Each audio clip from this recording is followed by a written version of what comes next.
साथियों, आज हम बात करने जा रहे हैं एक ऐसे हमारे बहुजन नायक, एक ऐसे बहुजन संत के बारे में जिन्होंने अपना पूरा जीवन बहुजन समाज के उद्धार और उत्थान के लिए समर्पित कर दिया। न केवल वे खुद ही अपना जीवन, बल्कि उनका पूरा परिवार, उनके बेटे, उनकी पत्नी ने भी अपना पूरा जीवन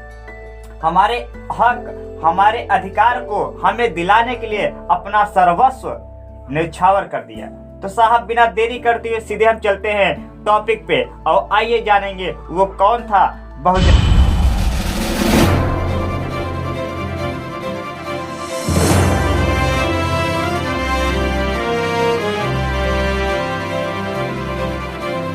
नायक।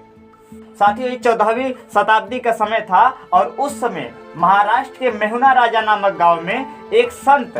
चोखा मेला साहब रहा करते थे। साहब, वे महार जाति से आते थे, जो मुख्यतः शूद्र जातियां में ही आती थी। साहब, इनके जो पूरा जीवन यापन का स्रोत था, वे ये जो मरे हुए जानवर थे, जो मरे हुए पशु होते थे, उनको ये उठाकर एक जगह दूसरी जगह ले जाया करते थे, जिसके बदले में इनको मजदूरी जो दिया जाता था, इसी से इनका परिवार चलता था, पूरे परिवार का भरण पोषण होता था। साहब, कहा जाता है कि उस समय जो शूद्रों की स्थिति थी बहुत ही अपमानजनक और शोषित दौर से गुजर रही थी, जिसके बारे में मैंने आपको काफी वीडियो में बताया भी। साहब, चोखा मेला साहब बचपन से ही बहुत ही श्रद्धालु प्रकृति के थे और साथियों, ये अपना पूरा बचपन भजन कीर्तन में ही बिताया करते थे। साहब, ऐसा कहा जाता है जब वे अपने युवा अवस्था में आए और पहली बार मंदिर जाने के लिए वे आतुर हुए और जब वे मंदिर में प्रवेश किए तो उस समय एक बहुत ही दुखद घटना का हमारे सामने एक विवरण मिलता है। ऐसा कहा जाता है कि जो उस मंदिर के पंडा पुरोहित थे, जो उस समय के धर्म के ठेकेदार कहे जाते थे, ब्राह्मण वर्ग, उन्हें वहां से धक्का मारकर खदेड़ दिया। साथ ही इतना पे ही नहीं रुक, वे उन पर चोरी का इल्जाम लगा दिए, जिससे वहां के आसपास के शूद्र जातियां दोबारा उस मंदिर में जाने की हिम्मत न जुटा सके। साथियों, ऐसे जाति अपमान से वे बिल्कुल द्रवित हो उठे, बिल्कुल अंदर से रो उठे और अंदर ही अंदर उन्होंने प्रतिज्ञा की कि इस ब्राह्मणी व्यवस्था, इस वर्गीय व्यवस्था, इस अपमान का वे बदला लेंगे और अपने शोषित समाज, अपने बहुजन समाज को एक करके इस जो ब्राह्मणी व्यवस्था है इसका वे विनाश करेंगे, इसका वे संहार करेंगे। साथियों, कहा जाता है कि उसके बाद वे कविताएं लिखना शुरू किए, वे कहानियां, किस्सा लिखना शुरू किए और जगह जगह गांव गांव जाते हैं जहां भी हमारा बहुजन समाज होता था, जहां हमारा शूद्र समाज होता था, वे वहां पे जाते थे। अब अपने कविताओं, अपने कहानियों के माध्यम से लोगों को गा गा कर, उनको दोहा सुना सुना कर जो वे खुद लिखा करते थे, उनको जागरूक करने का प्रयास करते थे, उनके अंदर हिम्मत भरने का काम करते थे, जिससे वे अपने हक और अधिकार के लिए लड़ सके और संघर्ष कर सके और इकट्ठा हो सके। साथियों, इनका जो पूरा आंदोलन था बिल्कुल अपने सतत अवस्था में चल रहा था। वहीं पर दूसरी तरफ इनके काम को देखते हुए इनकी पत्नी माता सोराबाई भी बहुत प्रभावित हुए और वे भी अपना सर्वस्व, अपना सुख सुविधा त्याग कर इनके आंदोलन में जुड़ गई। साथियों, कहा जाता है कि माता सोराबाई भी खुद भी कविताएं लिखती थी, वे खुद एक कवित्री थी और वे अपने कविताओं में लास्ट के लाइन में चोखा की महारी करके लिखा करती थी। साथियों, ऐसा कहा जाता था ये भी ऐसे अंधविश्वास और ऐसे वर्ण व्यवस्था का सख्त विरोधी थी, जहां एक तरफ पति उनके इस आंदोलन,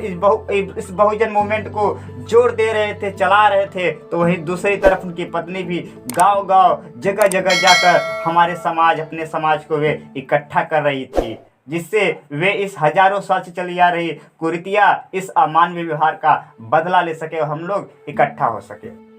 साथियों, कहा जाता है ना कि जब उनके माता पिता इतने प्रभावशाली, आंदोलनकारी और जन प्रेरणा के रूप में कार्य कर रहे थे, तो उनके बेटे कहाँ रुकते हैं। उनके बेटे कर्मिला साहब भी अपने माता पिता के इस आंदोलन में जुड़ गए और साहब कहा जाता है कि इतना ये अपने माता पिता से भी ज्यादा प्रभावशाली रूप से इस आंदोलन को रन किए, चलाए और जगह जगह लोगों को जागरूक करने का प्रयास किए। साहब कहा जाता था कि उनके जो पुत्र थे कर्मिला साहब ईश्वर के सख्त विरोधी थे और वे जगह जगह जाकर ईश्वर को चुनौती दिया करते थे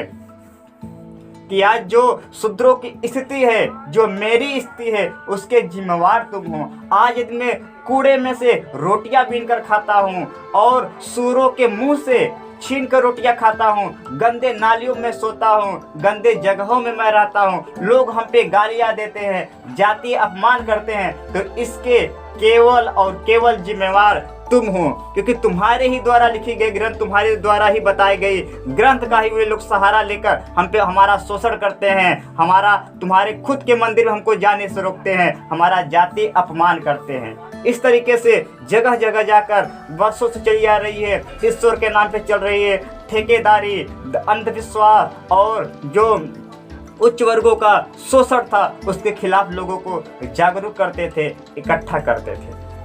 साहब इस तरह देखा जाए तो जो पूरा चोखा मेला का परिवार था, चाहे वे खुद हों, उनकी पत्नी हो, उनका बेटा हो, पूरे लोग एक काव्य वृक्ष की तरह थे